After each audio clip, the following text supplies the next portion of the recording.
오늘 우리가 함께 나눌 말씀의 제목은 빌립보 교회입니다.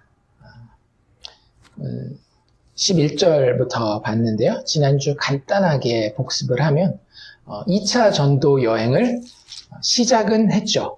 처음이 아주 매끄럽진 않았어요. 바울과 바나바가 심히 다투어서 피차 갈라섰다라는 그런 이야기로 사실은 바울의 2차 전도 여행은 시작되었고요.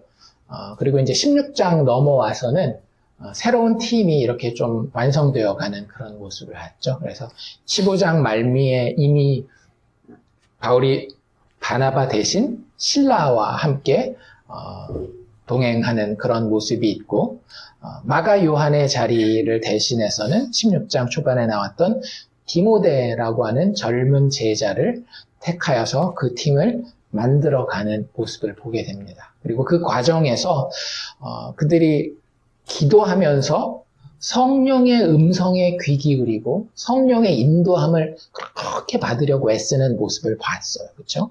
그래서 본인들의 계획과 경험과 어떤 전략이 있음에도 불구하고 그것보다 무엇을 항상 우선시했는가 하면 기도하는 가운데에 성령께서 하나님께서 어떻게 인도하시는가에 귀 기울이는 모습을 보게 됩니다. 그래서 본인들이 가려고 하는 아시아 방향이라든지 이런 방향을 하나님이 막으시는 것을 기도하는 가운데에 깨닫고 인지하게 되고요.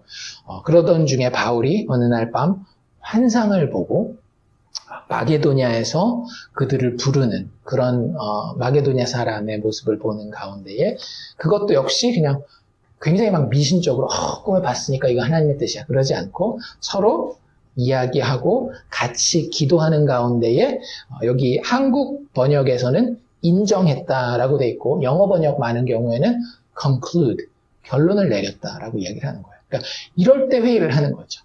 하나님의 뜻인지 아닌지 기도하는 가운데에 교회는 회의를 하는 거예요. 무슨 얘기인지 아시겠죠? 그래서 그런 가운데에 누구도 합류하는 것을 우리가 간접적으로 볼 수 있었어요. 우리라는 표현이 이제 처음으로 16장 10절에 등장한다라고 이야기 드렸죠. 누가라고 하는 아마도 우리가 생각할 때는 마게도니아 출신일 가능성이 굉장히 큰 이 의사 누가가 사도 바울의 전도팀에 2차 전도 여행에 합류를 하게 됩니다. 이제 완전한 전도팀이 되었다라고 보면 돼요. 물론 이 전도팀은 순간순간 변하고 더 늘어나기도 하고 나눠져서 다른 곳으로 가기도 하고 이런 모습들을 우리가 이제 보게 될 텐데요. 어쨌든 기본적인 2차 전도 여행의 전도팀이 구성되는 모습을 지난주까지 보게 됩니다. 그리고 이제 오늘 우리가 읽은 11절, 16장 11절부터는 그 전도 여행이 어떤 그 경로를, 루트를 가지게 되는지를 이렇게 보여주게 되는데요. 11절에 보면 우리가 드로아에서 배를 타고 떠났다라고 이야기를 합니다. 그 지도 우리 지난주에 나눠드린 것 보면 거기 루시아 지방의 드로아, 그리스 로마 신화의 그 트로이 지역과 굉장히 가깝다라고 말씀을 드렸죠. 그래서 그 드로아 지방에서 배를 타고 거기서 사모드라게라고 하는 곳으로 직행하고 거기서 그 지도 왼쪽 위로 보면 트라키아라고 써 있는 곳 바로 밑에 조그만 글씨로 네아폴리라고 하는 항구 도시가 있습니다. 그래서 이 도시를 통해서 드디어 바울과 그 일행은 유럽이라고 하는 새로운 대륙에 진출을 하게 돼요. 그러니까 지난주에 말씀드린 것처럼 이 드로아 지역까지만 해도 지금 현대 사회의 터키 지역이라고 말씀드렸죠. 그렇죠? 그래서 터키라고 하는 아시아 지역에서 배를 타고 건너가서 마게도니아 혹은 좀 넓게 보면 그리스 문명 가운데 있는 유럽에 도착하게 됩니다. 그리고 12절에 보면 거기서 이제는 이제 도보로 가는 거죠. 배에서 내려서 도보로 빌립보에 이르렀다라고 12절 이야기를 하고 있습니다. 그래서 빌립보는 우리가 이 사도행전에서는 자주 나오지 않아요. 여기 한번 나오고 나중에 20장에 넘어가면 그냥 빌립보라는 이름이 그냥 한 번 딱 나오고 맙니다. 근데도 되게 익숙하죠. 왜요? 성경에 빌립보서가 있으니까. 그래서 빌립보서는 사실은 이 교회를 위해서 쓰여진 책이고요. 혹시 이런 부분이 기억나실런지 모르겠는데 빌립보서 앞부분에 보면 이런 이야기가 나와 있어요. 조금 현대어식으로 번역된 성경을 제가 읽어드리면 이렇습니다. 하나님 우리 아버지와 주 예수 그리스도의 은혜와 평강이 여러분에게 있기를 빕니다. 나는 여러분을 생각할 때마다 내 하나님께 감사를 드립니다. 또한 여러분 모두를 위해 항상 기도할 때마다 기쁨으로 간구합니다. 이는 여러분이 첫날부터 지금까지 복음에 동참해 주었기 때문입니다. 어떻게 첫날인지 아시겠죠? 유럽 대륙을 이제는 주로 사도 바울이 복음을 전하고 그리고 더 가기 원하는 게 나중에 이제 로마까지 가기를 원하잖아요.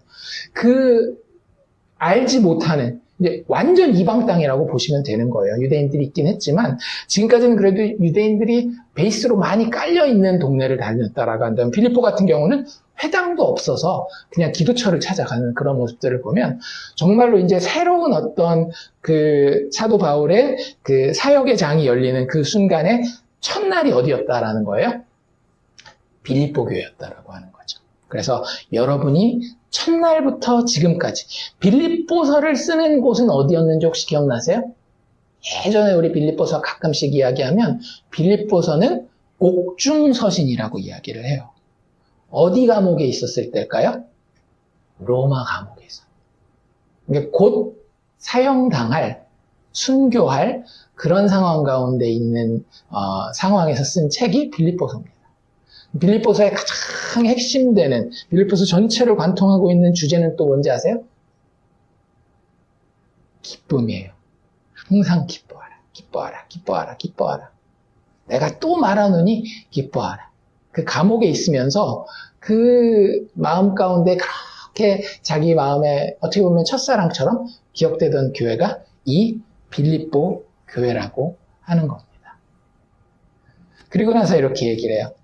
여러분이 첫날부터 지금까지 복음에 동참해 주었기 때문입니다. 기도할 때마다 늘 기쁨이 넘치는 거예요. 이 교회를 놓고 기도할 때.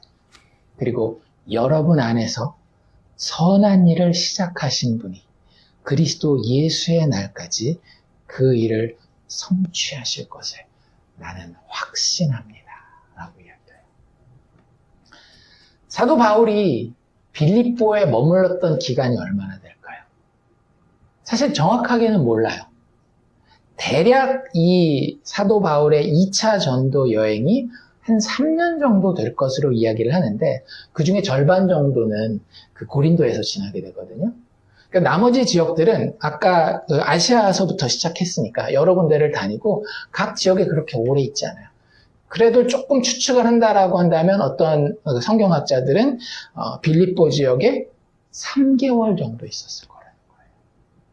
참 놀랍죠. 일평생에 얼굴을 맞대고 같이 교제했던 기간이 3개월. 그 이후에 이제 지나다니면서 그 루스트라 더베를 재방문하는 것처럼 잠시 방문하는 것들이 한두 번 정도 있었을 것 같아요. 뒤에 사도행전을 읽다 보면. 그런데 실질적으로 사도 바울이 사역했던 기간은 3개월 정도밖에 안 될 것이라고 이야기를 합니다. 그런데도 사도 바울의 마음 가운데 뭐가 있었어요? 확신이 있었어요. 어떤 확신이요? 여러분 안에서 선한 일을 시작하신 그 하나님이 그리스도 예수의 날까지 그 일을 성령 안에서 성취하실 것을 나는 확신합니다. 우리가 예수의 증인으로서요, 이런 담대함이 있어야 할 줄로 믿습니다. 우리는 어때요? 항상 복음을 전해놓고 예수 믿는다라고 얘기를 해도 이거 또 안 믿으면 어떡하지? 그 사람한테 또 잘해줘야 되는데 막 이런 생각을 하잖아요. 그리고 아직 안 컸으니까 내가 조금 더 붙들어줘야 되는데 이런 생각들. 하나님이 환경을 허락하시면 그렇게 하는 겁니다. 그런데 하나님의 그 부르심이 또 다른 방향이라고 한다면 우리는 무엇을 확신하는 거예요? 그 사람의 의지력이라든지 그 사람의 학습 능력 이런 것, 그 사람의 환경이 아니라 무엇을? 여러분 안에서 선한 일을 시작하신 그분 때문에 확신하는 거예요. 그러면 내가 그 사람과 같이 만나서 성경 공부한 게 3개월이 됐건 3주인 동네도 이제 좀 이따 나올 거거든요. 나중에 3주가 되었건 상관없어요. 하나님께서 택한 자들은 실패하지 아니하시고 실수하지 아니하시고 반드시 구원해 내십니다. 사실 오늘 빌립보 교회에 3가지 에피소드, 구원받는 에피소드가 나오잖아요. 그게 그걸 증명하는 거예요. 하나님이 실수 없이 인간의 눈에는 어떤 장애물처럼 보이는 것이 있다 할지라도 구원해 내고야 마신다는 거죠. 그래서 우리는 사실은 오늘 본문을 통해서 이 질문을 먼저 하고 이 본문을 보면 좋을 것 같아요. 어떤 질문이냐? 예수 십자가의 능력은, 그리고 그분이 그 이후에 죽으신 이후에 다시 부활하신 그 영원한 생명의 능력은 그 이후에도 여전히 유효한가? 아니, 예수의 죽음과 부활을 본 제자들에게는 유효할 수 있겠죠. 왜? 직접 예수가 죽고 사는 것을 봤으니까. 그런데 그 이후에 10년이 지나고, 여기 이제 이 초대교회처럼 20년이 지나고, 아니 우리 시대처럼 2000년이 지나도 그 예수 십자가의 능력, 그 보혈의 능력, 그분의 부활의 능력이 여전히 유효한가? 라는 질문에 대한 답이 사실은 오늘 보여지고 있는 사도행전 16장의 패키지로 묶어진 이 빌립보에서 일어난 구원 사건이라고 하는 거죠. 예수의 십자가 보혈의 능력은 지금도 유효합니다. 그것이 오늘 세 사건이 공통적으로 보여주고 있는 것이에요. 그래서 어쨌든 바울이 가장 친밀하게 여기고 신뢰하는 교회가 어떻게 시작되었는지에 대해서 오늘 우리는 조금 더 자세히 살펴보게 될 것입니다. 3가지 에피소드가 나온다라고 이야기를 했는데요. 아까 우리가 이야기한 것처럼 빌립보에 도착했다라고 이야기했는데, 빌립보는 그 마게도니아 지방의 첫 성, 즉 유럽으로 들어가는 첫 관문일 뿐만 아니라 또 로마의 식민지라고 이야기를 합니다. 다 로마의 식민지였죠, 그 지역에서는. 근데 그 도시들마다 가지는 지위가 좀 달랐어요. 로마가 정복을 하면 그 도시를 직접 다스리는 데가 있고, 아니면 그냥 자치권을 줘서 맡겨버리는 데가 있어요. 그런 가장 대표적으로 자치권을 주는 데가 어디였겠어요? 유대였겠죠. 유대에서 태어난 사람은 로마 시민권을 받습니까? 못 받습니까? 못 받아요. 그게 가장 큰 차이예요. 로마가 자치권을 허락한 데는 로마 시민권을 가질 수가 없어요. 근데 사도 바울은 어디서 태어났죠? 길리기아 다소라는 데서 태어났죠. 빌립보랑 똑같은 로마 식민지 도시예요. 로마 직할 도시입니다. 그런 데서 태어난 사람들은 미국과 똑같아요. 미국도 미국에서 태어나면 부모님이 다른 비자를 가지고 있더라도 미국에서 태어나면 시민권을 주는 것처럼 로마도 똑같았어요.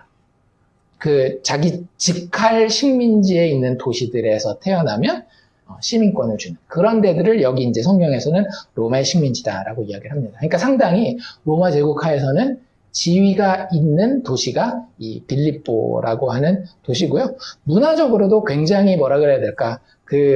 오래되고 역사가 있는 도시예요. 왜 빌립보라고 불렀을까요? 사람의 이름을 딴 거예요. 누구의 이름을 땄을까요? 빌립. 우리가 아는 빌립은 누구밖에 없어요. 빌립 집사님. 빌립 집사님의 이름을 따서 도시 이름을 짓지는 않았겠죠. 역사에서 가장 유명한 빌립은 누구인가 하면 세속 역사에서는 알렉산더 대왕의 아버지가 빌립이었습니다. 알렉산더 대왕이 굉장히 젊은 나이에 죽었잖아요. 30대에 죽습니다.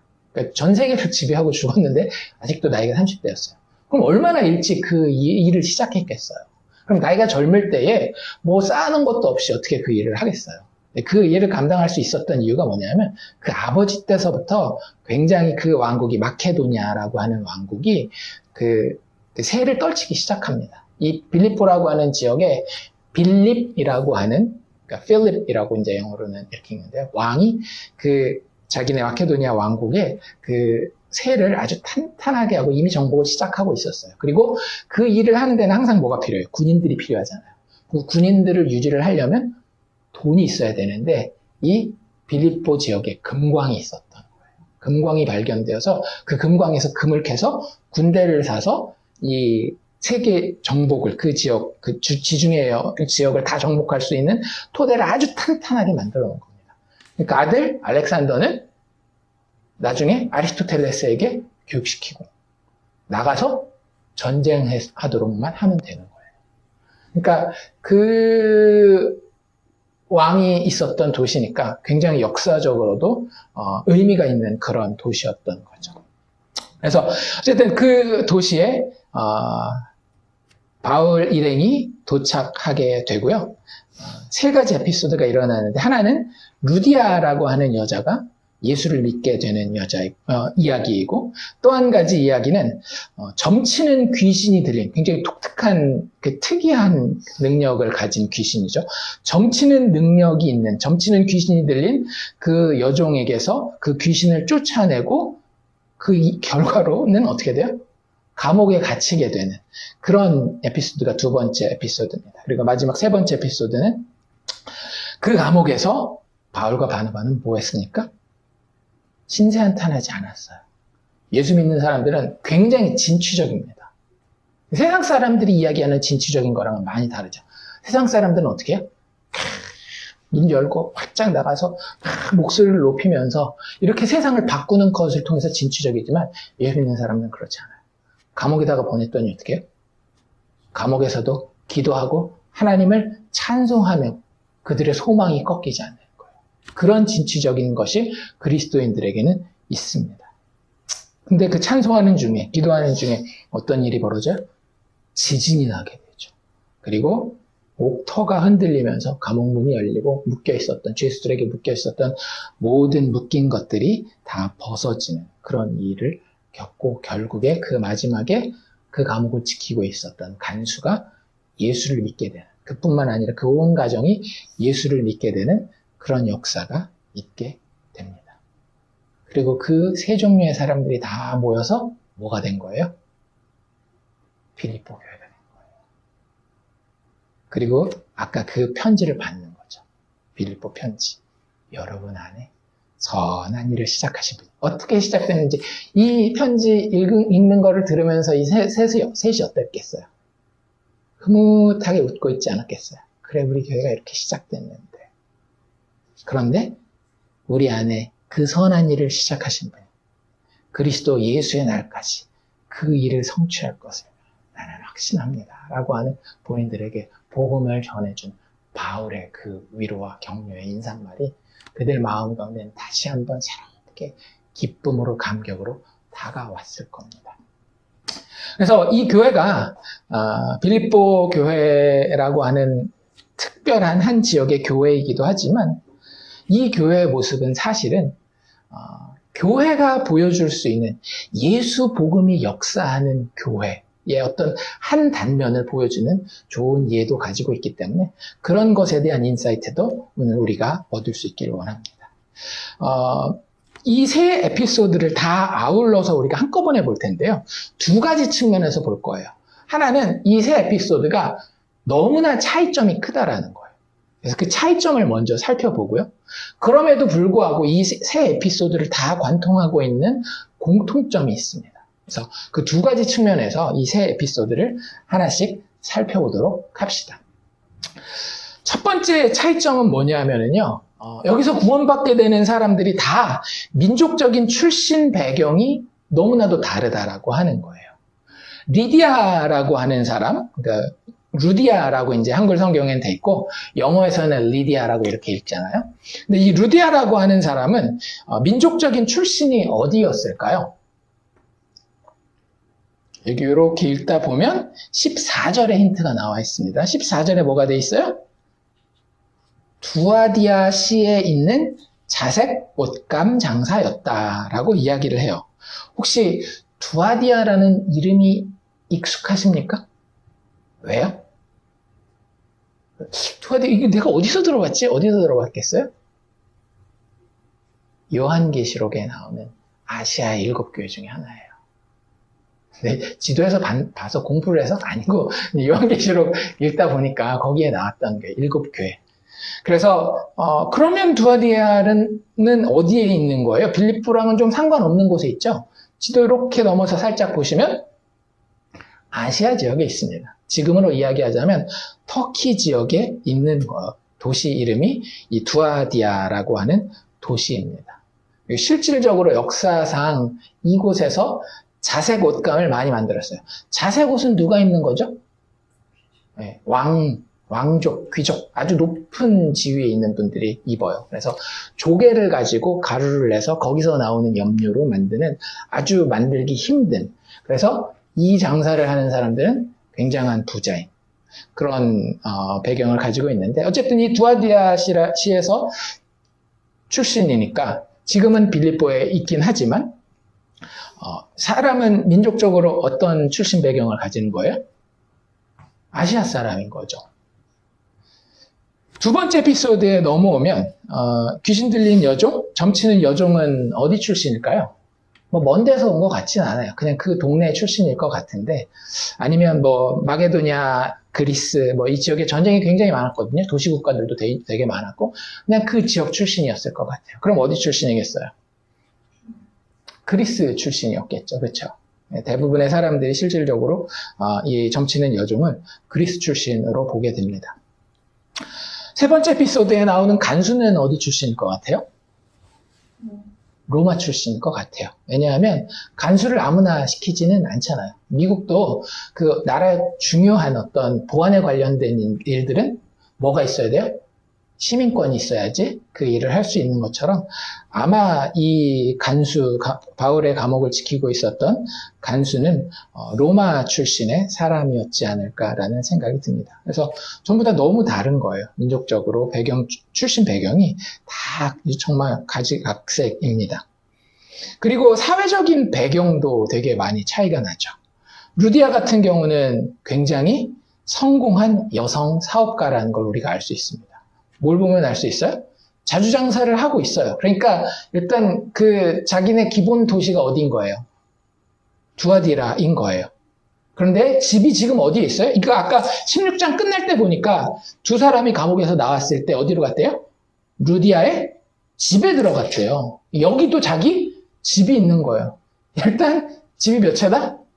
두 채다. 한 채도 없는 사람들도 있는데 집이 두 채인데, 그것도 뭐 어떤 목사님들은 그런 얘기 하더라고요.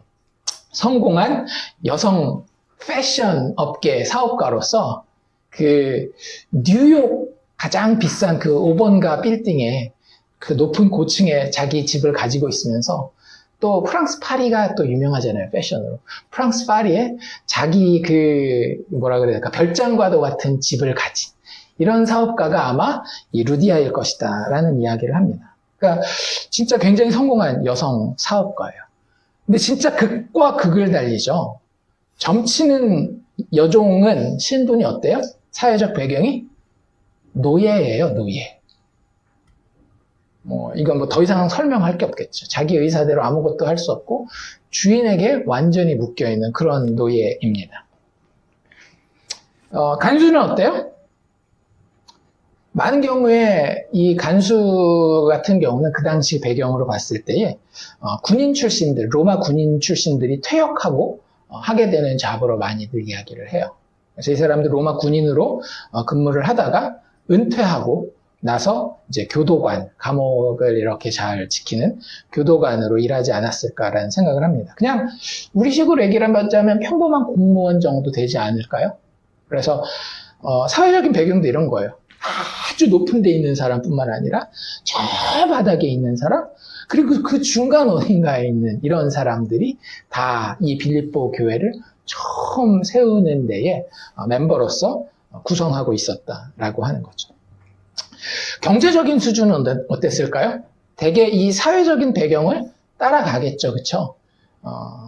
리디아는 진짜 일반 사람들이 생각지도 못하는 엄청난 부자였을 것 같습니다. 집도 일단 두 채가 있을 것이고, 그리고 이 비즈니스 자체가 자색 옷감 장사라고 하는 것은 그 당시에는 기본적으로 엄청난 부를 보장하는 비즈니스였기 때문에 되게 많은 재산을 가진 부자였을 거예요. 점치는 여종은 어떻겠어요? 자기 재산이 빵이죠. 은행 잔고가 있겠어요? 사유재산 자체가 없었다라고 보시면 될 겁니다. 본인이 열심히 일해서 돈을 벌어도 그 돈은 다 여기 본 것처럼 그 주인들에게 큰 이익을 가져다 주는 것이지, 뭐 먹고 자고 입고 이 정도 기본적으로 공급받는 거, 우리 식으로 얘기를 하자면 사회보장제도 안에서 공급받는 거 말고는 뭐 어떤 재산도 가지지 못한 그런 진짜 저 밑바닥을 사는 그런 사람이었다라고 보면 될 것 같아요. 간수는 어땠겠어요? 그래도 연금도 어느 정도 받고, 뭐 간수하는 게 막 엄청 부자를 만들어 주진 않지만 그래도 뭐 그 돈 모으면 어느 정도 뭐 여행도 요즘식으로 얘기를 한다면 다닐 수도 있고, 뭐 좋은 것들 한 번씩 해볼 수 있는, 지금식으로 얘기를 하자면 전형적인 적당한 수준의 중산층, 미들 클래스 정도 되겠죠. 그래서 그런 정도의 경제적인 차이들이 이렇게 있는 것을 보게 됩니다. 사고방식과 인식하는 면에서도 차이가 되게 큰 것 같아요. 리디아 같은 경우는 어떤 스타일일 것 같아요? 여기 보니까 이게 말씀을 조곤조곤 듣고 있는 그런 모습을 보여주잖아요. 그걸 보면 굉장히 또 비즈니스를 하고, 비즈니스 하는 대상 자체가 되게 수준이 높은 사람들일 거 아니에요. 왕족, 귀족 이런 사람들일 테니까. 그 사람들이랑 수준이 어느 정도 맞아야 되겠죠. 옛날 왕족, 귀족들은 그냥 뭐 혈통으로만 되기도 하지만 아까도 이야기했던 것처럼 알렉산더 같은 경우도 아리스토텔레스에게 배울 정도로 굉장히 그 뭐라 그래야 될까, 이 교육도 잘 받았기 때문에 그 정도에 맞춰줄 수 있는 레벨이 됐을 거예요. 되게 지적이고 분석적으로 상황을 인식하고 뭔가를 받아들이고 이해하고 지식을 얻는 그런 스타일의 사고방식을 가지고 있었을 것 같습니다. 반면 점치는 여종은 어땠을까요? 자기 자체가 맨날 점치고, 점쳤는데 어때요? 야, 너 이렇게 될 거야. 오늘은 물가에 가면 안 돼. 물가에 가면 큰 해를 당할 거야. 했는데 그 사람이 물가에 갔는데 진짜 큰 해를 당해요. 그럼 이 사람은 자기가 점치고도 깜짝 놀라겠죠. 어떤 식의 사고방식을 가지겠어요? 요즘 현대인들이 표현한다라고 한다면 굉장히 미신적이고 초자연적이며 직관적인 인식의 방식을 가지고 있겠죠. 사고방식을. 뭔가를 딱 봤을 때 그걸 막 분석하고 지적으로 이렇게 이해하고 하는 게 아니라 이럴 것 같은데. 그러니까 요즘에 얘기하는 어떤 감성 이런 걸 좀 뛰어넘어서 되게 막 직관적으로 딱 이럴 것 같은데 뭐 이런 식의 그런 사고방식을 가지고 있었을 것 같습니다. 반면 간수는 어땠을까요? 보통 군인들이라든지 공무원들이 가지고 있는 그 사고방식은 어때요? 되게 실용적이고 경험적인 사고방식을 가지고 있습니다. 이건 말도 안 되는 이런 거에 잘 안 속아요. 왜냐하면 하도 그런 것들을 많이 받고 행정 절차에 들어와서 판결 받고 한 이런 것들을 많이 경험하기 때문에 굉장히 실용적이고 경험적인 방식을 가지고 사고를 하게 될 겁니다. 그러니까 너무나 다른 거예요. 게다가 성별도 남자, 여자 이렇게 뭐 2대1이긴 하지만 달라지잖아요. 그러니까 이런 부분에 있어서 너무나 다릅니다. 그리고 영적인 부분도 되게 많이 달라요.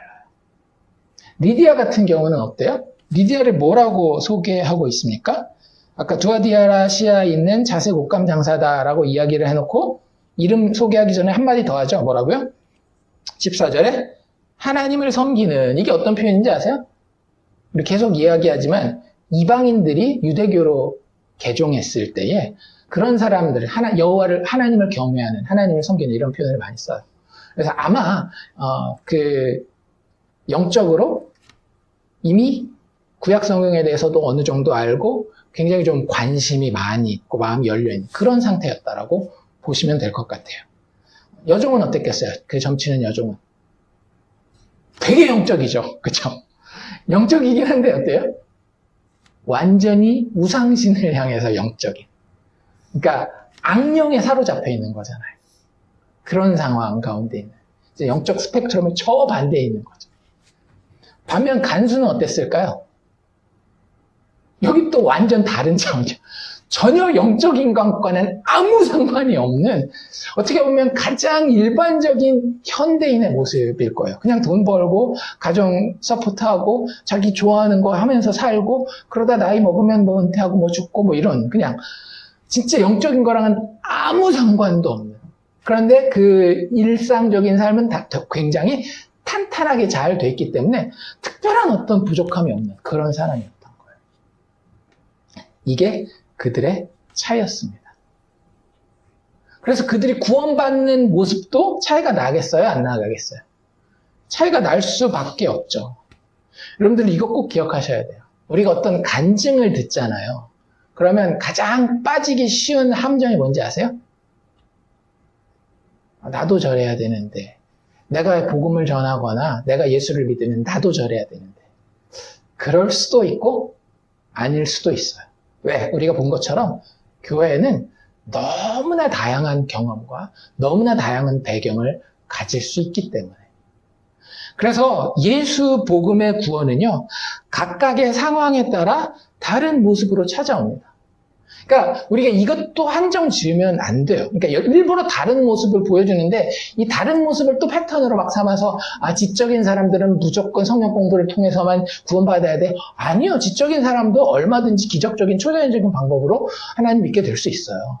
본문이 오히려 이야기하고자 하는 것은 무엇인가 하면 구원이라고 하는 것은 예수 복음을 통한 성령의 능력으로 임하는 그 구원은 각각의 상황에 따라서 다르다라는 것을 이야기하고 하는 거지, 그게 또 어떤 패턴이 되어서 이건 이렇게 이건 저렇게 그렇게 우리가 오해는 하지 않았으면 좋겠습니다. 어쨌든 그래서 리디아는 이 빌립보 교회가 세워질 때 어떤 방식으로 구원을 받게 돼요? 차분하게 성경 공부하는 가운데에 예수 복음을 만나게 됩니다. 참 인상적이죠. 일단 만났던 곳 자체가 어떤 곳이었는가 하면 13절에 보면 안식일에 우리가 기도할 곳이 있을까 하여 강가로 갔다라고 이야기를 하잖아요. 그러니까 회당이 아까도 이야기한 것처럼 유대인의 인구가 너무 없기 때문에 그 회당 자체가 없었고요. 그 당시에 보통 그랬습니다. 유대인 남자 성인 10명이 모이면 회당을 했어요. 그만큼이 없었다라는 거예요. 그러니까 그 회당이 아닌 강가에 기도하러 갔는데 거기 여자들이 모여 있었어요. 잘 모르겠어요. 이 사람들이 왜 모여 있었는지는. 어떤 사람들은 이 사람들도 기도하기 위해서 모였다라고 이야기하는 성경학자들도 있고요. 또 어떤 성경학자들은 여성들이 모이는 것은 여성들이 해야 되는 일, 즉 빨래를 하기 위해서 모인 것이다라고 이야기를 해요. 왜? 여기는 뭐 안식일 이런 개념이 없잖아요. 그러니까 뭐 빨래는 아무 때나 하는데 여자들이 이렇게 그 다수 모여 있다라고 하는 것은 빨래하기 위한 목적이 아니었을까. 지금 가면 뭐 루디아 기념교회 이런 것들이 있거든요. 실제 빌립보에 가면 거기 보면 빨래할 수 있겠다 이런 생각도 들 정도예요. 그래서 그런 그 여자들이 모여 있는 데에서 바울이 기도하러 갔다가 말을 붙이죠. 사실 이 모습 보면서 사실 저는 누구를 생각했는가 하면 저희 아버지를 생각을 했어요. 모르는 사람을 만났는데 말을 거는 거예요. 근데 참 그래요. 우리는 한국에서도 그런 얘기 되게 많이 하거든요. 한국뿐만 아니라 근데 모든 현대사회, 현대교회가 다 그래요. 무슨 얘기를 하는가 하면 전도할 때, 심지어 선교할 때도 관계 전도를 이야기합니다. 확률이 높기 때문에 하나님이 그 방법을 쓰신다. 하나님이 그 방법을 안 쓰신다는 아니지만 하나님이 그 방법을 주로 쓰신다라고 이야기하는 것은 상당히 조심해야 될 필요가 있어요. 왜냐하면 사도행전에 나오는 오늘 이 루디아의 케이스 같은 경우만은 루디아 케이스가 아니죠. 전부 다죠. 빌립보에 있었던. 전부 다 이 사람들 어떻게 교회에 왔어요? 이웃사랑 전도 대잔치 뭐 이런 거 해가지고 왔어요? 아니에요. 전혀 만날 수 없어 보이는 곳에서 하나님이 시키는 대로 순종하여서 증인이 되었을 때에 거기서 예수 믿게 되는 역사가 있다라고 하는 거죠. 그러니까 우리는 모르는 거예요. 그러니까 모르니까 막 게으르자는 얘기가 아닙니다. 모르니까 더 어떻게 해야 되는 거예요? 성령에 민감해야 되는 거예요. 예수 그리스도께서 그 십자가의 능력을 지금 내가 사용하겠다라고 할 때 그 음성 들을 수 있어야 된다고 하는 거예요. 이것도 내가 나의 어떤 습관이나 나의 율법처럼 만들려고 하면 그건 또 문제가 되겠지만 항상 여기 빨래터인데 거기 이런 얘기를 해야 되나? 되는 상황에서도 하나님이 성령을 통해서 감동을 주시면 감당한다라고 하는 거죠. 어쨌든 그렇게 만나서 하나님을 섬기는 루디아에게 말을 한 거죠. 그러니까 그 여자가 말을 들었다라고 이야기를 해요. 놀라운 것은 뭐예요? 어떤 일이 벌어져요? 주께서 자, 아까 우리가 처음 했던 질문이 뭐였어요? 예수 십자가의 능력이 여전히 유효한가? 유효해요, 안 해요? 해요. 부활하신 예수께서 성령의 역사, 자신의 영을 통하여 그 마음을 활짝 열어 제키는 겁니다. 누가 알겠어요? 이 사람이 예수 믿을지. 진이자매도 그 얘기 하잖아요. 진이자매도 평생 자기 주변에는 교회 다니는 사람, 예수 믿는 사람, 가정을, 친척을 다 통틀어서 아무도 없었다고. 근데 누군가가 와서 교회 가자라고 이야기를 하고, 누군가가 같은 직장에 우연히 와서 같이 성경 공부하게 돼요. 근데요, 진짜 참 놀라운 건 제가 회사 간 첫날부터, 사실 이 누가 온다, 이게 회사에는 어느 정도 그 말이 돌잖아요. 요번에 오는 신입사원은 목사님이래, 이런 말이 돌았어요. 근데 가서 제 옆자리였는데 말을 하는데 무슨 말을 하든지 정말로 딱 이 모습인 것 같아요. 눈을 똘망똘망하게 뜨고 무슨 얘기를 할까 이렇게 듣는 거예요. 그리고 우리 같이 성경 공부했잖아요. 그때도 보면 정말로 하나님의 음성, 누가 똑똑하고 말을 잘하고 이런 게 아니라 진짜 주께서 그 마음을 여셨기 때문에 예수 복음의 말씀이 들릴 때에 그게 들리는 거예요. 성경 공부하는 가운데. 리디아에게는 이런 방식으로 하나님이 구원의 모습을 보여주셔요. 하지만 점치는 여종은 앉혀놓고 잠깐만 봐. 성경 공부합시다. 그런 거 있어요? 없어요? 전혀 없어요. 사실은 이것도 되게 수동적인 거 보이시죠? 사도 바울이 보고 마음에 탁 두고 내가 저 여인을 위해 기도하고 어느 날 가면 내가 반드시 복음을 전하리라 그랬어요? 아니에요. 여기 뭐라고 얘기를 했는가 하면 일단 이 사람이 하던 멘트가 뭐였는가 하면 이 사람들은 바울과 그 일행을 이야기를 하는 거죠. 이 사람들은 지극히 높은 하나님의 종으로서 구원의 길을 너희에게 전하는 자. 어떻게 보면 이게 전도에 좀 도움이 되지 않을까라고 생각되는 그런 멘트예요. 근데 사도 바울은 성령이 허락하시지 않으면 그 방법을 쓰지 않았어요. 성령이 허락하시지 않는데 자꾸 귀신이 그러니까 괴로운 거예요. 이게 실제 그렇게 얘기하잖아요. 이같이 여러 날을 하는지라 바울이 심히 괴로워서 어쩔 수 없었던 거예요. 진짜. 도저히. 왜냐면 내가 설교하고 있는데 자꾸 옆에서 막 말을 해봐요. 아무리 이 사람은 구원을 전하는 자다 해도 아니 나 지금 성경 공부하고 있잖아. 그만 좀 해. 그만 좀 해. 참는데도 한계가 있지. 그래서 어떻게 보면 인간의 혈기로 괴로워서 돌이켜서 그 귀신에게 이야기를 합니다. 참 놀랍죠. 그때도 당신 시끄러우니까 조용히 하십시오 라고 이야기하지 않아요. 이때에도 자기 성질도 있었겠지만 사도 바울은 예수의 영에, 예수의 능력에, 십자가의 능력이 여전히 유효한 것을 알고 있기 때문에 그것에 자신의 모든 것을 바쳐 이렇게 이야기를 합니다. 예수 그리스도의 이름으로 명하노니 내가 너에게 명하노니 그에게서 나오라 라고 이야기를 합니다. 정말로 치열하고 갑작스러운 영적인 충돌이 일어나는 거예요. 팍 하고 불꽃이 튀길 정도로 악한 영의 세력과 하나님의 영, 그리스도의 영이 충돌을 일으킵니다. 그런데 당연히 누가 이길 수밖에 없어요? 온 우주 만물의 창조자요. 지금도 그 역사를 주관하시고 계시는 주권자일 뿐만 아니라 마지막 모든 선과 악을 심판하실 심판주이신 그리스도의 영이 이길 수밖에 없는 거예요. 놀랍겠죠. 이 젊은 여종도, 점치는 여종도 정말 놀랄 수밖에 없었을 거예요. 왜? 자기에게 지금까지 통했던 이 초자연적인 세계는 사람들은 모르지만 내가 직접 겪고 있는 이 초자연적인 세계는 이 악령의 세계, 어둠의 세계였거든요. 귀신 들린 걸 요즘식으로 생각하면 이렇게 생각하시면 돼요. 뭔가에 사로잡혀 있는 거잖아요. 홀려 있는 거잖아요. 요즘식으로 얘기를 하자면 두 가지 표현이 가장 적당하다라고 보는데 하나는 미친 거예요, 진짜. 그 사람 미친 거 아니야? 제정신이 아니라 딴 사람이 그 안에 들어가 있는 것 같아. 이런. 또 하나는 뭘까요? 중독돼 있는 거예요. 거기에 푹 빠져가지고 그거 애들이 참 착한데 게임만 하면은 눈이 확 돌아가가지고 엄마한테 막 소리도 지르고 막 이런다라고. 귀신 들린 거랑 되게 비슷하지 않나요? 모든 종류의 중독은 우리의 정신세계와 우리의 영혼을 사로잡아 종살이 하는 데 있습니다. 그러니까 귀신이 어떤 방식으로 어느 정도로 레벨을 조정하느냐에 따라 증상이나 이런 것들이 시대마다 다를 뿐이지 여전히 악한 영의 세력은 지금도 역사하고 있는 거예요. 우리가 그걸 단순히 인간의 습관과 나의 의지의 문제라고만 생각하면 큰 코 다칩니다. 반드시 그래서 그런 부분에 뭐가 있어야 되는 거예요?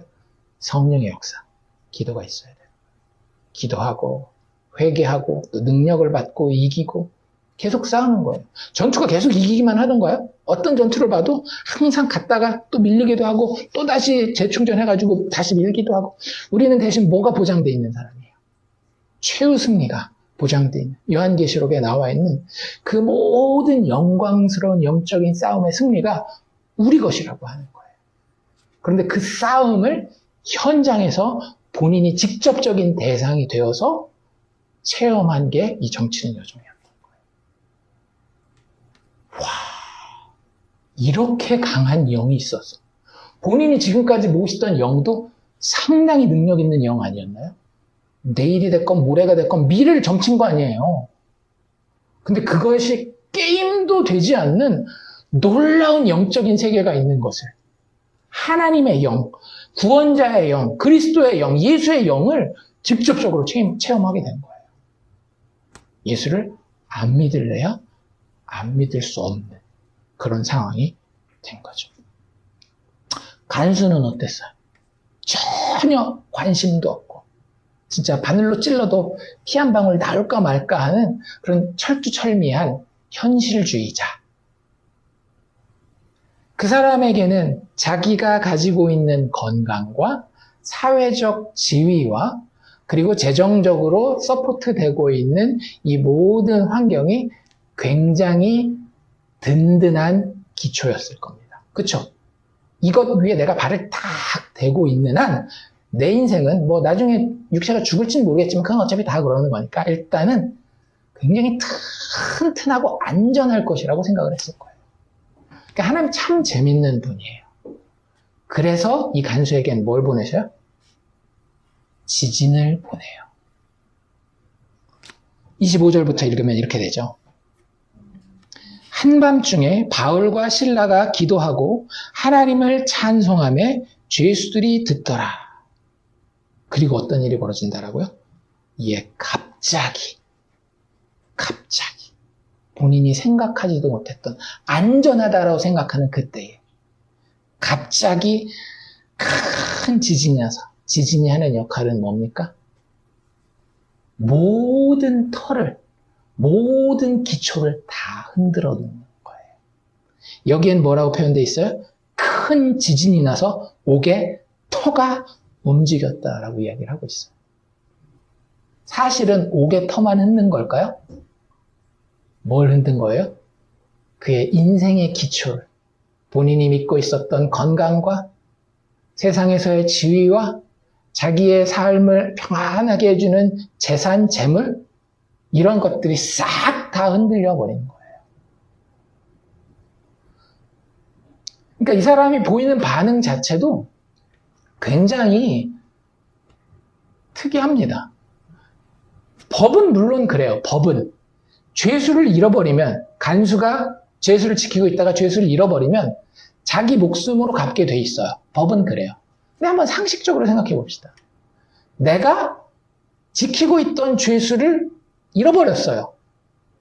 여러분들 어떻게 하시겠습니까? 바로 자살하겠어요? 그런 사람들 많지 않을 거예요. 이 사람 자기 인생에 굉장한 자부심을 가지고 있었어요. 도망이라도 가죠. 그쵸? 아니면 뭐 어떤 군인들은 그 매수해가지고 이게 잘 사건을 무마하는 사람들도 있고. 이 사람은 아마 도덕적으로도 되게 자기에 대한 자부심이 컸을 거예요. 내가 나라를 위해서 평생을 싸웠고 지금도 사회 정의를 위해서 악한 놈들 감옥에 있는 거 내가 지키고 있고 재산도 나는 누구한테 손 안 벌리고 내 가족 풍성히 먹이고 아마 착한 일 하라 그랬으면 돈의 일도 했었을 사람일 거예요.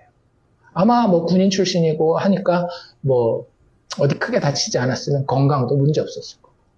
그런데 그게 송두리째 흔들리는 겁니다. 놀라운 건 그 흔들림 가운데에 너무나도 든든한 기초 가운데 서 있는 두 사람을 만난 거예요. 누구예요? 바울과 실라. 눈에도 보이지도 않는, 말도 안 된다라고 생각했겠죠. 무슨 신이라는 게 있어. 게다가 사람 죽었다가 다시 살아나?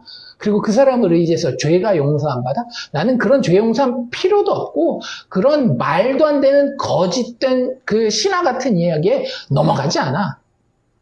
이런 생각을 하고 있었는데 자기의 모든 기초는 다 흔들리는 이 순간 그들의 기초는 너무나도 든든하게 서 있는 거예요. 그리고 그들은 자기 눈에 도저히 보이지 않는 그 하나님이라고 하는 존재 앞에 그분의 영이신 성령과 함께 기도하고 예수의 이름으로 아버지 앞에 찬송하는 모습을 봤을 때 이런 고민하지 않았겠어요? 과연 누구의 기초가 진짜 기초인가? 누구의 기초가, 누구의 터가 더 든든한 터인가? 그래서 자결하려고 했을 때 바울이 말리자마자 어떻게 해요? 물어보잖아요. 선생들이여, 내가 어떻게 하여야 구원을 받으리까? 자기 터가 다 무너져서 내가 이제 안전한 곳에 있지 않다라고 하는 것을 분명하게 깨달은 거예요. 아, 나 괜찮은 인생 아니구나. 를 갑자기 깨닫게 해줘. 여러분들 이런 현상이 지금도 일어나요. 예수 믿는 많은 사람들 가운데. 하나님께서 질병으로 치셔서 그런 일이 일어나기도 하고요. 어떤 사람은 진짜 아무 일이 없었는데 흔히 세상적으로 이야기하는 midlife crisis, 중년의 그 사춘기가 온다라고 얘기를 하잖아요. 갑자기 어느 날 인생이 허무한 거예요. 왜? 이게 맞는 걸까? 뭐가 흔들리는 거예요? 터가 흔들리는 거예요. 기초가 흔들리는 거예요. 하나님 그렇게 찾아오신다라고요. 그리고 그에게 아주 분명하고 선명한 복음에 대해서 사도 바울이 이렇게 얘기하죠. 주 예수를 믿으라. 그리하면 너와 너의 집이 구원을 받으리라. 이렇게 구원받습니다. 아마 이 간수가요, 나중에 빌립보서 받아서 자기네 교회에서 빌립보 교회, 이 빌립보서가 읽혀질 때 교회에서 씩 웃지 않았을까요? 왜요? 지금 이 빌립보서 어디서 쓰고 있어요, 바울이? 로마 감옥에서 쓰고 있잖아요. 무슨 생각나겠어요? 내가 감옥에서 그날 밤에 바울과 실라 지키고 있었는데 하나님께서 역사하셔서 그 털을 흔들고 그 모든 묶인 것을 자유롭게 풀어놓으신 그 역사. 다른 사람들은 바울이 감옥에 갇혔대. 어떡하지? 우리가 바울 선교사를 위해서 기도해야 되겠어. 어떻게 뭐라도 도와줘야 되지 않을까 할 때 아마 이 간수는 그 빌립보서 읽으면서 빌립보서에서 바울이 그러잖아요. 너희들 내 걱정하지 말아라. 오히려 이 감옥에서 복음이 더 자유롭게 전해진다. 그런 얘기 하잖아요. 그 얘기가 뭔지 분명히 아는 사람이 있었다라면 이 빌립보 교회에서 이 간수였지 않겠어요? 왜? 봤으니까 자기는 감옥이냐 아니냐가 중요한 게 아니었어요. 그리스도의 영이 예수의 복음의 십자가의 능력이 살아있느냐 아니냐가 중요한데 바울과 실라에게 그것이 살아있는 걸 봤거든요. 자기는 거기에 항복했거든요. 그러니 혼자 있을 수 있겠어요? 온 집을 다 데리고 와서 그와 온 집이 다 하나님을 믿음으로 34절 맨 마지막에 뭐라고 돼 있어요? 크게 기뻐하더라. 내가 지금까지 잘못된 기초를 가지고 살았는데 이제는 올바른 기초, 예수 그리스도, 죄인을 위해 죽어주시고 다시 살아나신 그분 한 분만 나의 삶의 든든한 반석으로 삼고 살리라. 죽음 넘어서까지 나의 모든 생명과 존재를 책임지시는 그분 이제 나와 성령 안에서 동행하리라. 내 온 가족이 그 일에 동참하였구나. 얼마나 기쁜가. 그래서 크게 기뻐하였다라고 이야기를 하는 거예요. 참 다양하게 예수 복음의 구원의 모습이 찾아오는 것을 볼 수 있습니다. 그런데요, 이렇게 다양한 가운데에 우리는 진짜 이 세 가지 사건을, 사실은 세 가지 사건뿐만 아니라 모든 교회를, 모든 그리스도인을 꿰뚫고 있는 하나의 공통점이 있다는 걸 우리는 보게 돼요. 뭐겠어요? 한 두 가지 정도로, 두 가지 측면에서 살펴볼 텐데, 사실 복음의 내용이에요. 첫 번째는 죄인 되었다라고 하는 겁니다. 이 셋 다 죄인들이었다라고 하는 거예요. 그리고 본인들이 죄인이라고 하는 것을 깨닫게 됩니다. 루디아는 어때요? 제가 계속 말씀드리지만 이방인으로서 유대교에 들어온 사람들은 다 어떤 사람들이라고 생각하면 돼요? 인생을 자기 나름대로, 자기 문화가 가르쳐주는 대로 살아봤는데 그게 뭔가 부족하더라. 허무하더라. 인생의 의미와 진짜 목적을 찾고 싶다. 이런 사람들인 거예요. 그냥 대충 인생 사는 사람들이 아니라. 근데 찾았어요? 못 찾았어요? 못 찾았으니까 유대교로라도 개종을 하는 거죠. 그 당시만 해도요, 유대교를 믿는다라는 게 쉽지 않았어요. 왜냐하면 지금 나중에 조금 있다가 고린도를 가면 바울이 브리스길라와 아굴라를 만나거든요. 근데 그 브리스길라와 아굴라는 로마에 살던 사람이었거든요. 쫓겨나서 고린도로 온 사람인데 이유가 뭐냐 하면 그 기독교 예수 믿는 사람들에 대한 박해가 이미 시작된 상황에서 예수 믿는 것들 로마 그 도시에서는 다 쫓아내 해가지고 쫓겨난 거예요. 그래서 빌립보에도 유대인들이 그렇게 없었던 거예요. 유대인들 그 기독교인들이. 근데 그 상황 그런 유대인들의 종교인 유대교를 내가 믿겠다 한다라는 건 굉장히 마음에 절박한 허무함이 있었다라고 하는 겁니다. 인생이 뭔가 채워지지 않는. 그게 죄인의 모습이었던 거예요. 정치는 요즘은 말할 것도 없죠. 자기가 제정신이 아니라는 거 자기가 알아요, 몰라요? 몰라요. 나도 내가 왜 이러는지 모르겠어. 이러고 평생을 사는 거예요. 근데 오늘날도 대부분 많은 사람들이 나는 내가 왜 이렇게 살았는지 모르겠어. 나도 이렇게 살고 싶지 않은데 이런 사람들 너무 많지 않나요? 근데 거기에 하나님이 어떤 깨달음을 주신다라고요? 당신 구원자가 필요합니다. 당신을 어두움에서 꺼내줄, 허무함에서 꺼내줄 구원자가 필요합니다. 라고 하는 그 메시지를 하나님이 복음의 전파자를 통해서 던져주시는 거예요. 간수도 어땠어요? 그 간수도 인식하고 있진 못했지만 뭐였던 거예요? 일상과 자기 시대 정신의 노예였던 거예요. 다 합쳐서 이야기한다면 우리는 다 죄인이라고 하는 겁니다. 루디아도 죄인이요, 점치는 여동도 죄인이요, 간수도 죄인이요. 다 죄와 사망과 그리고 자기의 의와 악한 권세에 속박에 얽매여 있는 사람들이라고 하는 게 공통점이라고 하는 거예요. 그리고 그것이 인정되어질 때에 복음의 역사가 일어나는 겁니다. 왜 예수 그리스도에 오는 길을 세례 요한이 준비했을까요? 세례 요한의 세례가 무슨 세례였기 때문에? 회개하게 하는, 죄를 회개하는 그런 회개의 세례였기 때문에 그런 거예요. 죄인됨에 대한 인식이 없이 예수 복음의 가치가 제대로 드러나지 않는다라고 하는 거예요. 그게 자기 인생에 대한 허무함이건, 자기도 모르는 채의 어떤 악한 영에 의해서 이끌림을 받는 게 되었건, 혹은 일상과 자기 시대 정신에 기초하여서 나의 의의를 쌓는 모습이 되었건, 그 죄인 되었다라고 하는 게 이 세 명에 다 가지고 있었던 공통점이었고, 그들은 거기에 얽매여 있었다라고 하는 거죠. 속박되어 있었다라고 하는 거예요. 그리고 진짜 중요한 공통점은 뭐겠어요? 그들에게는 다 누가 필요하였다? 내가 어떻게 하여야 구원을 받으리까? 사실은 이 간수만 물어본 답이 아니라 여기 나와 있는 세 명 모두가 가지고 있었던, 그 영혼에 가지고 있었던 질문이었다라고 보시면 될 것 같아요. 다 주님을, 예수를 필요로 합니다. 리디아도 어땠어요? 주께서 그 마음을 열어. 듣고 있었던 말씀의 내용도 뭐였겠어요? 바울이 한 얘기니까.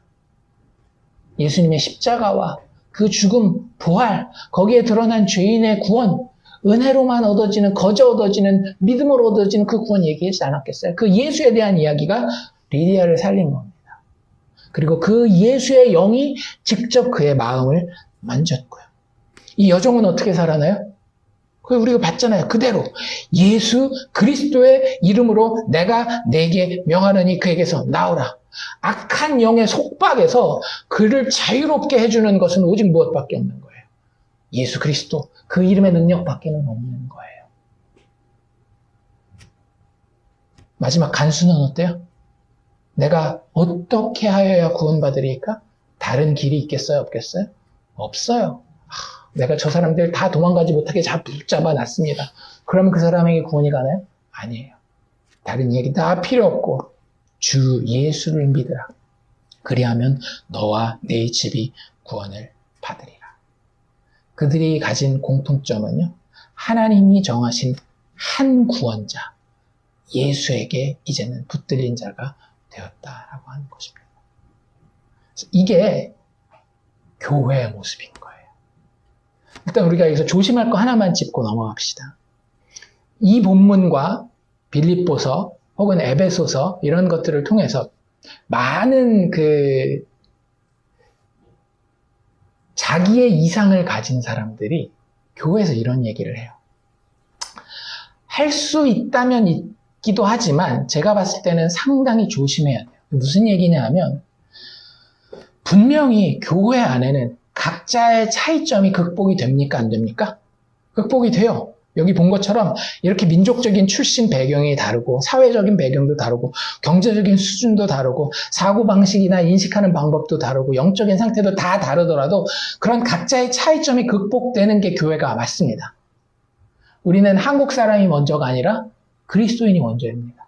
우리는 아시안이 먼저가 아니라 그리스도인이 먼저인 겁니다. 우리는 이민자가 먼저가 아니라 그리스도인이 먼저인 거예요. 왜? 우리가 한 구원자를 섬기기 때문에. 그런데 조심해야 될 부분은 뭐냐면 많은 경우에 특히 현대사회에서 인간의 이상의 완성을 이 본문에서 끌어내려고 해요. 무슨 얘기냐면 표면적으로 억지스러운 화합을 자꾸 만들려고 하는 거죠. 특히 우리가 뉴욕이라는 이런 굉장히 인종적인 다양성을 가지고 있는 데에서 많은 분들은 이런 얘기를 합니다. 교회는 반드시 다민족적이어야 합니다. 다양한 피부색을 가지고 있어야 되고 다양한 경제적인 환경에 있는 사람들이 있어야 합니다. 이런 이야기를 해요. 그래서 그것을 위해서 사역을 하러 갑니다. 이런 다양한 공동체에, 다양한 지역에. 그런데 솔직해집시다. 빌립보 교회가 이렇게 다양한 사람들이 모여서 각자의 차이점이 예수 그리스도라고 하는 한 구원자에 의해서 극복되긴 했지만 우리가 생각하는 인간의 이상의 완성의 모습으로 교회에서 제대로 드러났을까요? 그렇지 않아요. 빌립보서 왜 썼을까요? 많은 목사님들이, 성경학자들이 빌립보서는 칭찬할 것밖에 없는 그 교회를 칭찬하고 격려하고 위로하기 위해서 썼다라고 얘기를 하는데 일반적으로 그래도 가장 객관적으로 본문을 본다라고 하는 학자들과 목사님들은 빌립보서를 쓴 이유는요, 그 교회에 문제가 있기 때문에 그런 거예요. 빌립보서가 1장, 2장, 3장, 4장이 있는데 1장, 2장, 3장은 엄청나게 칭찬을 해줘요. 그러니까 진짜 아끼는 교회가 맞긴 해요. 왜냐면 갈라디아서 같은 경우는 그냥 대놓고 딱 6절 끝나자마자 바로 그 다음부터 이 바보 같은 놈들 니들 뭐 하는 거야 막 이러는데 1장, 2장, 3장을 다 너희들 정말 잘하였다 막 이런 얘기를 하고 마지막에 이게 눈치를 못 챌 수도 있을 정도로 4장에 가서 아주 그냥 부드럽게 간접적으로 이런 이야기를 합니다. 무슨 얘기를 해요? 유오디아랑 순두계라는 여인이 너희들에게 있을 텐데 그 여인네들을 좀 타일러서 그들이 다투지 않도록 분열되지 않고 하나님의 일을 같이 잘 할 수 있도록 그렇게 좀 잘 해봐 라고 하는 게 어떻게 보면 빌립보서의 실용적인 의미에서의 결론인 거예요. 너희들이 이렇게 하나님의 복음 가운데 잘 지금까지 왔는데 이 부분에 있어서 그러면 안 되지 않겠니? 이런 얘기를 하는 거죠. 쉽게 얘기하죠. 무슨 얘기를 하는 겁니까? 교회는요, 굉장히 자연스러운 곳이라는 거예요. 정말 다양한 사람들이 와서 예수 안에서 하나가 돼요. 하지만 누구는 점심 식사로 국수를 먹기를 원하고요. 누구는 점심 식사로 밥을 먹기를 원해요. 누구는 유대파 과부들을 더 많이 도와주기를 원하고요. 누구는 헬라파 과부를 더 많이 도와주기를 원한다고요. 어떤 교회는 에이시안들이 많이 모여 있을 수도 있고요. 어떤 교회는 흑인들이 많이 모여 있을 수도 있는 거예요. 중요한 건 자꾸 세속 사회가 이야기하는 인간의 이상적인 모습을 교회 안으로 가지고 오지 말라라고 하는 거죠. 교회에서 이 모습을 보여주는 이유는 단 하나예요. 한 구원자 예수 그리스도를 높이기 위해서. 그 안에서 일어나는 모습은요, 우리가 생각하는 그 이상주의라고 하는 것은 사실 자기 의 아닙니까? 마음이 안 맞더라도 그냥 같은 자리에 앉아 있어. 아니요, 마음이 안 맞을 때는 교회 안에서도요, 문제가 있었어요. 그걸 그냥 다 그냥 지나가진 않지만 그 문제가 있고 그것 때문에 교회가 엎드리고 하나님 앞에 기도하고 하나님이 주시는 꾸중이 있으면 듣고 그랬어요. 사도 바울을 통해서 듣는 것처럼. 어쨌든 중요한 것은 우리가 교회가 된다라고 하는 것, 그리고 교회 안에 이렇게 다양한 차이점을 가지고 있는 사람들이 있다라고 하는 것은 한 구주 예수 그리스도 안에 드러난 하나님의 은혜를 배우고 겪어가는 과정이다라고 생각하시면 됩니다. 왜요? 내가 그만큼 좁기 때문에. 아직도 나는 뭘 가지고 있는 거예요? 나의 의를 가지고 있기 때문에 나와 차이가 나는 그 사람이 어떻게 보이는 거예요? 의롭지 않게 보이는 거예요. 의롭지 않게까지는 생각 안 할지 모르겠지만 최소한 그러지 않습니까? 나랑 좀 다른 사람이 다른 방식으로 기도한다든지 다른 방식으로 헌금한다든지 아니면 그냥 나랑 다르게 생겼다든지 한 사람들이 있을 때에 내 마음이 불편하다라는 거죠. 왜? 내가 가진 나의 의의 기준이 있기 때문에. 그런데 예수께서는 그 모든 것을 깨뜨리고 아버지의 의만 드러내신다. 죄인을 아무 공로 없이, 아무 기준 없이, 오직 은혜로 믿음 안에서 성령의 변화를 통해 하나님이 기쁘게 받으시는 그 기준 하나만 있다라고 하는 거예요. 그래서 바울이 앞에 복음 얘기를 그렇게 이야기하고 나중에 요디아와 순두개로 화목하게 하라라고 이야기할 수 있었던 거예요. 어떤 인간적인 이상 때문이 아니라 하나님의 의가 드러나야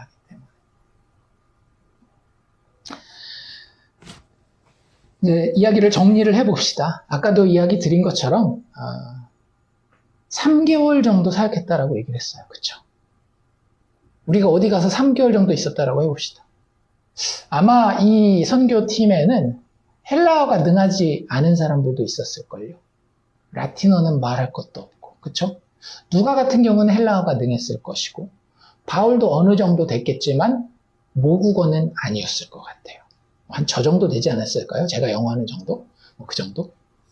게다가 디모데 같은 경우는 아시아 지역에서만 계속 살았기 때문에 아마 언어가 쉽지 않았을 가능성이 있어요. 조금씩은 했겠죠. 그래도 아시아 지역에 헬라 문화가 들어와 있었으니까 헬라 어느 정도.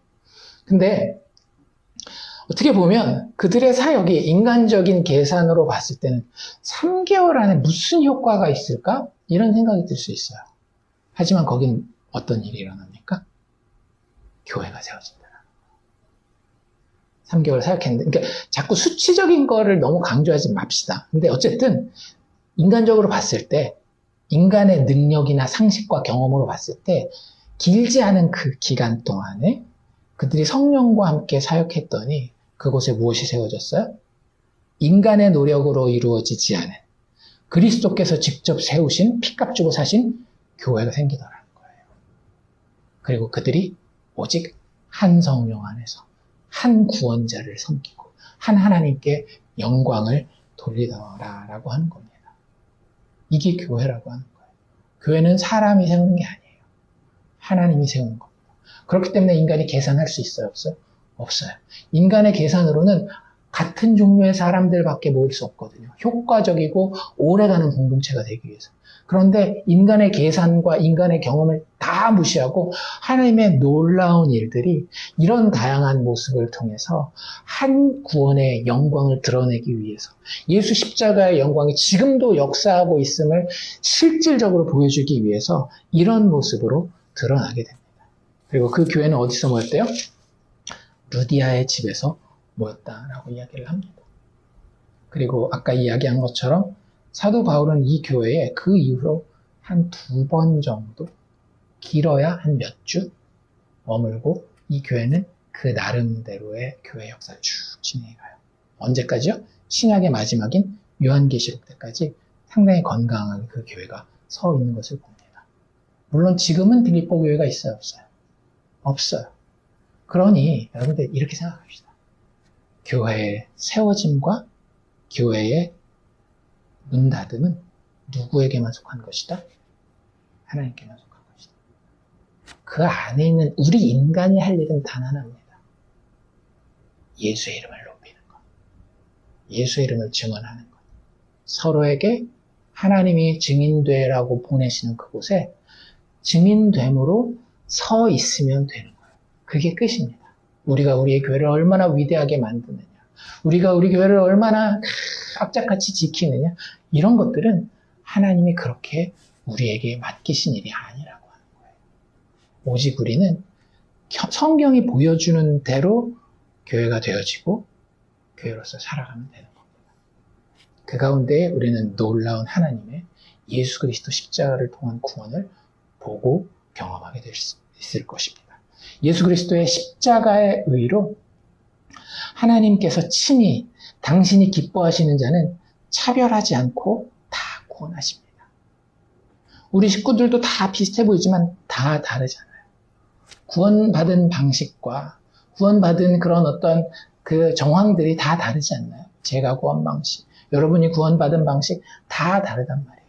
그럼에도 불구하고 하나님은 그 기뻐하시는 자를 그 사람이 어디 있던지 간에 저 밑바닥에 있으면 끌어올려서 저 꼭대기에 있으면 잡아 당겨서 가난하면 부유하게 만들어서 먹이고 입혀서 부자로 있으면 그 사치스러운 거 다 벗겨버려서 예수 그리스도 앞에 겸손하고 의로운 하나님의 자녀로, 오직 예수 피만 의지하는 구원받은 하나님의 자녀로 세워놓고 마신다라고 하는 것이 이 빌립보 교회에 세워지는 과정이 우리에게 보여준다라고 하는 거죠.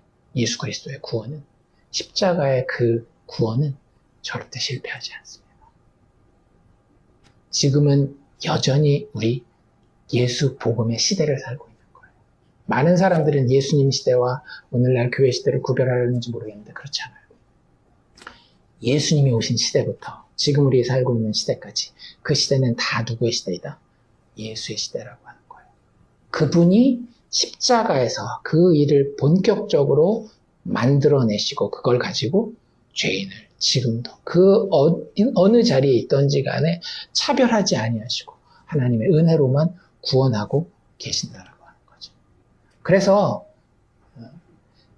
요한복음 3장 16절 기억하시죠? 하나님이 세상을, 많은 사람들은 세상이라고 그랬으니까 하나님 다 구원해야 되는데 약속한 대로 지켜야 되니까. 근데 그 세상이 무슨 뜻이냐면요, 그 세상 어떤 상황 가운데 있든지, 그 사람이 에이시안이건 그릭이건 로만이건, 그 사람이 저 바닥에 경제적으로 저 밑바닥에 있는 사람이건 엄청나게 성공한 사업가이건 세상 어느 곳에 있든지 하나님의 택자라고 한다면 예수 안에서 하나님은 실패하신다 안 하신다? 안 하신다. 하나님이 세상을 이처럼 사랑하사 독생자를 주셨으니 이는 저를 믿는 자마다, 오직 누구에게만 구원이 있는 거예요? 예수에게만. 믿는 자에게 멸망치 않고 영생을 주려 하심이라. 영생을 얻게 하려 하심이라. 그러니까 오늘 이 빌립보 교회에 세워지는 이 모습을 보면서 이 아들의 차별 없는 의의 은혜가 나도 구원했구나. 그리고 또 여전히 우리의 증인됨을 통해 택하신 자들을 구원하고 계시는구나 라고 하는 사실을 우리 스스로에게 상기시키면서 믿고 그 일을 우리의 눈으로 보며 볼 수 있기를, 기대하기를 주의 이름으로 축원합니다.